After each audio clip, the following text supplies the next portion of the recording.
All right, hey there, Aries. So I'm doing an energy check-in for your situationship read, and you guys are going to know this is your read based off your energy through the romance angels and clarifiers and the person that's coming through. You're going to get a vibe off them. All right, so I'm going to put you on the left, them on the right, and the roles can obviously be reversed. So keep that in mind. You guys, if you're new, I welcome you to my channel. I do hope that I I get your support, man. I hope that you guys subscribe if you like my energy, Aries. So let's just see what's happening for you. Your energy, I'm going to pull both sides. So just let's see what's happening. All right. So you're coming through with playfulness. This could be a connection that is new. It could be a new spin on an old dynamic. What does your person feel in chemistry right here? All right. So y'all are just like flirting. This is fun. It's happiness. It's high vibration energy right here. You guys are just like connecting with each other, and it's like that the whole feels of everything. So let's just get a little bit more about your energy, the playfulness factor. What is happening? Oh yeah, you're like that's the one I'm gonna marry. That's the one I'm going to marry. All right. Even if you're just joking and you said it energetically inside of your mindset, I just feel like that's where you're at with this. You're charging forward. You have the Four of Wands coming through. That's the 1111 energy, right? Marriage, commitment, celebration coming together, happiness. And right now, I feel like this person definitely makes you feel emotionally balanced. Like, even when things are not perfect and they're not flowing, you still feel emotional balance when you connect with this energy coming through here. And that's what the King of Cups is when he comes up in the upright, sorry. But this is also diplomatic energy. It's somebody who's full of compassion.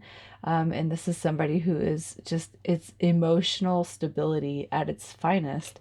And it's like this person really puts you in the energy that you need to be at to feel at home.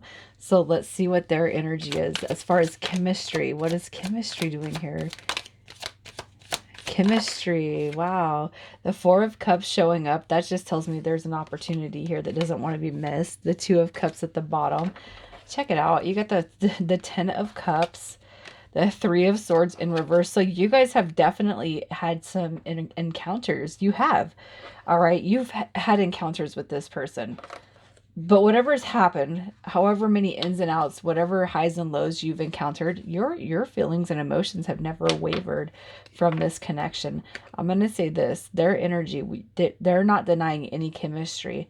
Heartbreak, heartache, loss, they've been through it all, but you bring a healing vibe to this person.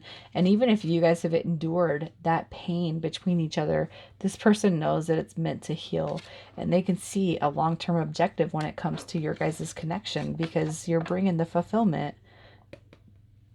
This is like the heart space. Like I've never felt my heart be so happy.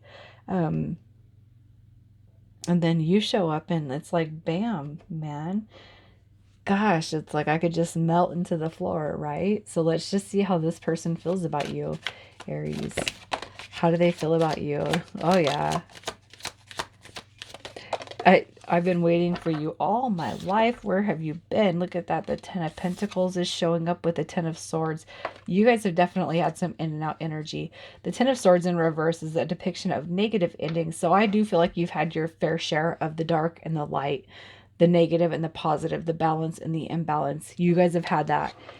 On certain times, you guys have felt like this connection means everything, the whole entire world to you. On other notes, I do feel like you guys have had the in and out energy.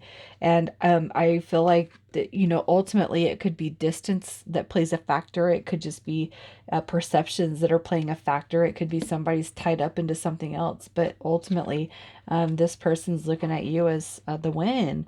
I've been waiting for somebody like you all my life, but now how do I get to you? How can I have you? How do I get there? All right. So let's just see how this person acts behind your back. How do they act behind your back?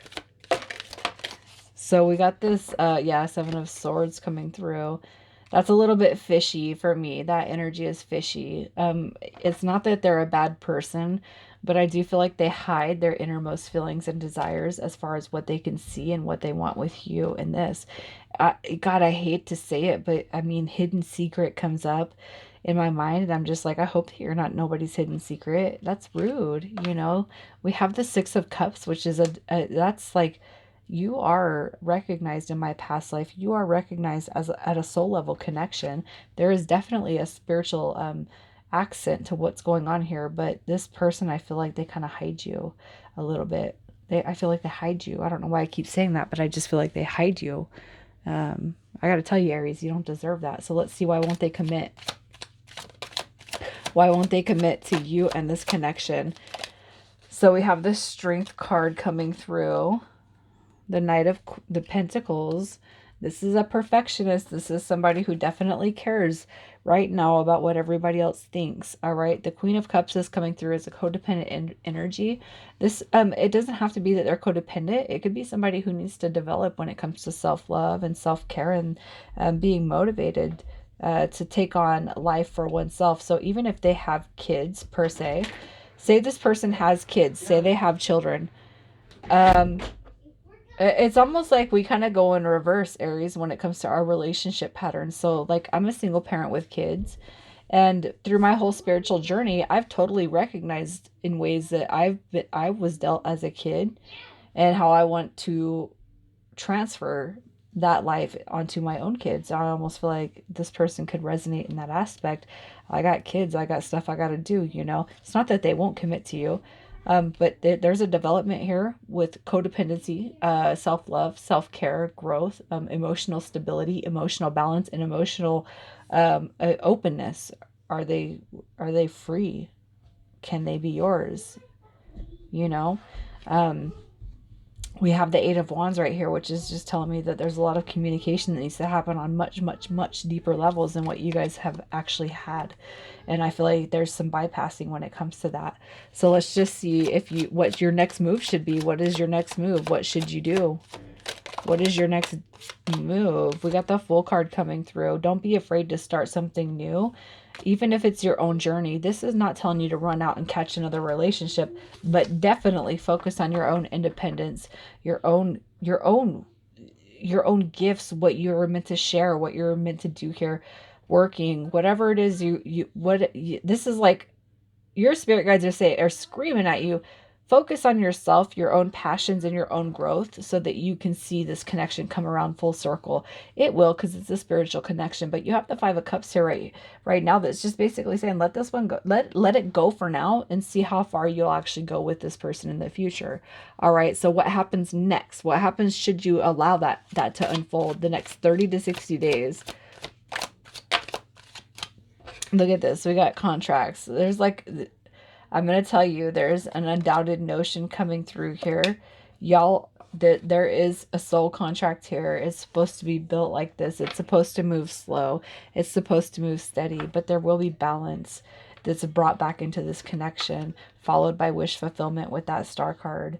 All right. So once you kind of verge onto your own path and you energetically just kind of let this path run its course, you guys will be good to go. You really will be.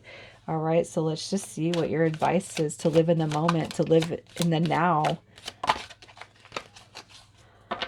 Oh, my goodness, look at that. So advice, you guys, I feel like so, you know, even though I feel like I am talking to somebody who is highly spiritual, what I'm going to say is that our ego definitely gets in the way. And I got to tell you, if you guys are on some sort of a spiritual path or spiritual development, just make sure that you're embodying that same direction that you tell people. And I don't know why I'm saying this, but I will say I am guilty of embodying the spiritual ego, where I will give people information, advice. And I'm not talking about my reads on YouTube or even personal reads, but like I post stuff on social media, and uh sometimes I mean, I have a very, very, what I feel, dry and sarcastic sense of humor. And although I'm trying to constantly change my mindset and constantly change the way I think around, doesn't mean that my ego doesn't get the better of me sometimes. So just keep your ego in check, you guys. All right. There's a lot of opportunities that will be presented to you. And you also have the ability to focus on everything else but this dynamic. So don't channel all your positive energy into this one dynamic when you know that things can be moving forward with like gusto. This is gusto. All right. You have a protected dynamic coming through here, and it's going to stay protected. So just keep moving forward. You already know it's coming back to you. It's already coming back to you. It's here, but just don't fear what's to come. Don't fear what's to come. Initials we have right here are J, U, D, C, and L, O. Aries, I'm going to leave it here. You guys take care.